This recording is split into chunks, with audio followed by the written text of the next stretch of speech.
Hi friends, కుందేలు పట్టి తెచ్చాడు అల్లుడు. చూడండి, ఇదిగో అయితే కుందేలు చూడండి ఎలాగుంది. ఇదిగో చూపిస్తాము. ఇదిగో చాలా బాగుంది. ఇప్పుడు మా అల్లుడు పెంచుకుంటాడట. చూడు బాగుంది కదా. ఇదిగో చూడండి, దగ్గరికి చూపిస్తాం. ఇదిగో ఇదిగో గరువు నుంచి పట్టుకొని వచ్చాడట. మేము అలా వస్తుంటే దారిలో కనిపించాడు. చూసారు కదా, బాగుంది కదా కుందేలు. ఇదిగో రేబిట్ అంటారు కదా, కుందేలు పెంచుకుంటా. ఎక్కడ దొరికిందిరా నీకు?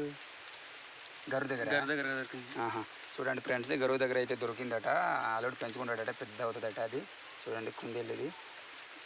మా అడవిలో సహజంగా ఇప్పుడైతే ఈ సీజన్లో అయితే పిల్లలు అనేది ఉంటాయి, కుందేలు పిల్లలు అన్నమాట కదా. ఓకే, ఈ వీడియో నచ్చితే కామెంట్ చేయండి, లైక్ చేయండి, మాకు సబ్స్క్రైబ్ చేసి మమ్మల్ని సపోర్ట్ అయితే చేయండి. అయితే మాకు కావాలి, మేము కూడా కొత్తగా ఛానల్ స్టార్ట్ చేసాము. ఇంకా మమ్మల్ని సపోర్ట్ చేస్తే మంచి మంచి వీడియోలు అయితే చేస్తాము. మీరు సపోర్ట్ అయితే తప్పకుండా ఉండాలి. ఓకే, బాయ్ బాయ్ కుదిరే బాయ్.